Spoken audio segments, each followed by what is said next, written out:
अब देखिए हमारे कुछ खास मेहमान भी हमारे साथ जुड़ गए। Commander Vikramjit Singh being a defence expert हमारे साथ है। विक्रम सर, आपका अनुभव क्या कहता है? और देखिए, जिस बात का अंदेशा जो अब तक 13 दिन में नहीं हुआ, वो उसको लेकर अमेरिकी सुरक्षा एजेंसियां शक जता रही हैं। कुछ ऐसे ड्रोन्स, कुछ ऐसे देश जो अमेरिका के दुश्मन है, उसका इस्तेमाल किया जा सकता है। और बेशक अभी तक ईरान की रेंज में इजराइल हो, लेकिन अब अमेरिका के कई बड़े शहर उसके टारगेट पर हैं और युद्ध आगे बढ़ा तो फिर अमेरिका भी अछूता नहीं रहेगा। इस बात में कितनी सच्चाई, कितनी संभावना, और अगर ऐसा हुआ तो फिर क्या होगा? बिल्कुल सही बात है आपने जो कही है, लेकिन ये मुझे बिल्कुल प्रैक्टिकली अभी होता हुआ संभव नहीं लग रहा है। क्योंकि जो जैसे टेक्नोलॉजी है और जो रेंजेस बताई जा रही हैं 20,000 किलोमीटर दूर, तो ईरान से तो वॉर वहां तक ले जाना ये मुमकिन नहीं है। पर हाँ जी, जिस प्रकार ईरान ने पलटवार किया है अमेरिकी एसेट्स पे, अमेरिकी शिपिंग पे भी अब करने लग पड़े हैं, और वो उनके बेसिस तो उन्होंने ऑलरेडी डिस्ट्रॉय कर ही दिए थे मिडिल ईस्ट के। तो वो भी चाहेंगे कि किसी ना किसी तरह से यदि युद्ध खिंचता है तो हम इसको अमेरिका तक कैसे लेकर जाएं। क्योंकि देखिए, अभी अमेरिका में जो बैठे हैं उनके लिए ये युद्ध हो रहा है कि उनके बहुत दूर दराज हो रहा है, उनके अपने लैंड पे नहीं हो रहा है। नहीं, लेकिन सर क्या ये पॉसिबल आपको लगता है अमेरिका तक ईरान की रेंज होगी, वो घुस के कैलिफोर्निया तक को निशाना बना सकता है? ये पॉसिबिलिटी आपको नजर आ रही है क्या? जी नहीं, ये अभी कोई रियलिस्टिक पॉसिबिलिटी नहीं है, फिजिबिलिटी नहीं है। क्योंकि यही अमेरिका का, देखिए उनका स्ट्रेटेजी हमेशा यही रहा है कि वो कभी भी अपने लैंड पे वॉर नहीं लड़ते हैं, वो दूर दराज देशों में जाके लड़ते हैं। क्योंकि उनके पास वो लॉजिस्टिक्स, वो उनके पास सारा मतलब सामान है और वो लॉजिस्टिक एक्सटेंड कर पाते हैं। ये इतनी दूर जाके किसी बिल्कुल ही एक एलियन देश में लड़ाई करना बिल्कुल ही एक इतना आसान कार्य नहीं होता है। अगर कोई करना भी चाहता है, आपको याद हो फॉकलैंड्स में जैसे अपना यूके ने जो लड़ा था, जाके मीलों दूर जाके उन्होंने लड़ाई लड़ी थी, उसके लिए एक बहुत बड़ा ऑपरेशनल चैलेंज होता है आपके ट्रूप्स को ले जाना, आपके मतलब एसेट्स को लेके जाना, नेवल एसेट्स को लेके जाना। तो उतना इनका रीच है नहीं, मैं समझता हूँ इतना वो कमांडर विक्रम जी, ये बड़ी बात आप कह रहे हैं, लेकिन फिर उन स्लीपर सेल्स के बारे में सोचना होगा जो हो सकता है कि अमेरिका में मौजूद हो, जिनको IRGC ने एक्टिव किया हो, या फिर उन ड्रग कार्टेल की बात हो रही है जो मैक्सिको से अमेरिका अपनी ड्रग्स की तस्करी करते हैं। इसी बीच इजराइल ने नाकाम किया ईरान का हमला। एयर डिफेंस सिस्टम ने मिसाइल को लक्ष्य तक पहुंचने से रोक दिया। आसमान में इंटरसेप्शन का वीडियो सामने आया है।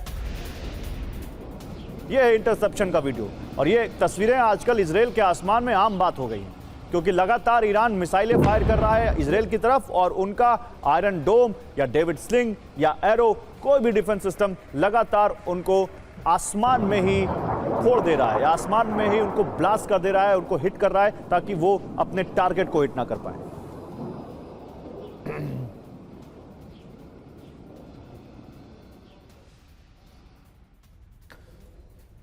और मिडिल ईस्ट संघर्ष के बीच ईरान के भीतर नए मोर्चे का खतरा अब बढ़ने लगा है।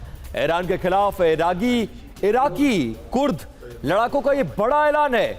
ईरान से बदला लेने का ऐलान कर दिया, और कल इस बात की आशंका व्यक्त की जा रही थी कि अमेरिका कुर्दों को एक्टिव कर देगा। ईरान हमले में नष्ट हो गया था कुर्द लड़ाकों का पूरा कैंप, और देखिए कुर्दों के सहारे अब इस जंग को आगे बढ़ाने की कोशिश में है अमेरिका। और इजरायली हमले में ईरानी कमांडर ढेर, IRGC एरोस्पेस फोर्स कमांडर मारा गया। कमांडर की पत्नी, सास और 2 बच्चों की भी मौत हो गई। ईरान के अराक प्रांत में हुआ था हमला। कौशिक जी, क्या आपको लगता है कि ट्रंप के जो हालिया बयान है वो इस तरफ इशारा कर रहे हैं कि अब उनको भी समझ में आ रहा है कि अब अमेरिका को इस वॉर से निकलना पड़ेगा? ऑब्जेक्टिव्स उनके जो थे, ना तो अभी तक हमें यह पता चला है कि ईरान की परमाणु क्षमता खत्म हो गई है, और ना हमें यह पता चल रहा है कि ईरान में रिजीम चेंज हो गई है। तो ऑब्जेक्टिव्स तो साफ है, क्लियर नहीं हुए, उनको अचीव नहीं हुए, क्लियर है। तो क्या आपको लगता है कि ट्रंप ये मैसेजिंग दे रहे हैं कि देखो हमने अपने ऑब्जेक्टिव्स अचीव कर लिए, उनको इधर उधर मार के, और अब हम निकल रहे हैं? और आपको लगता है कि ट्रंप इसी फेस सेविंग के साथ निकल लेंगे? मुझे लगता है कि जो स्ट्रैटेजिक ऑब्जेक्टिव थे डोनाल्ड ट्रंप के, वो पहला था रिजीम चेंज करना, और रिजीम चेंज करना ही नहीं बल्कि अपना रिजीम वहां पर कायम करना, जो वहां पर बाद में रिजीम बने उससे वो बातचीत करे, उससे शांति वार्ता करे। तो पहला ऑब्जेक्टिव उन्होंने पूरा किया कि रिजीम को चेंज करना था, लेकिन वो चेंज नहीं हो पाया, उसको रिजीम को खत्म कर पाए बस। लेकिन दूसरी तरफ ईरान पूरी तरह से एक रिवर्स पिरामिड की तरह था। वो ऐसा नहीं था कि आयतुल्लाह खमेनी की मौत के बाद वहां का पूरा पूरा तंत्र लड़खड़ा जाता।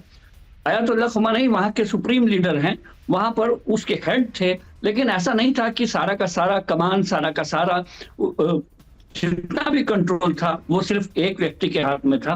नीचे उन्होंने अपने पावर को डिसेंट्रलाइज इतना किया हुआ था कि अगर वो नहीं भी रहे तो कोई भी हेड बन जाए। वो इतना डिसेंट्रलाइज पावर थी ईरान की कि वो अगले कई महीनों तक इतनी लड़ने की क्षमता है, उसमें कमान संभाले रखने की क्षमता है, जो अब 13 दिन बाद डोनाल्ड ट्रंप को दिखाई दे गई होगी। लेकिन और वो जो उनके जो टोन डाउन बयान है वो इसी का संकेत है। पर वो टोन डाउन बयान से होने वाला कुछ नहीं है, क्योंकि वहां पर जो नए लीडर ने अपना मोर्चा संभाल लिया है और राष्ट्रपति के बयान जो वहां से आ रहे हैं, उन्होंने भी अपने आप को हेजिंग ऐसे की है कि हम अपने पड़ोसी मुल्कों पर तब तक हमला नहीं करेंगे। अमेरिका कर रहा हो, लेकिन ये बात पूरी दुनिया को पता चल गई है कि एक और ब्लेंडर अमेरिका ने ईरान पर हमला करके कर दिया है। अब कैसे टर्न होगा, वापस कैसे लौटेगा, इसको लेकर स्ट्रैटेजी शायद डोनाल्ड ट्रंप प्रिपेयर कर रहे होंगे।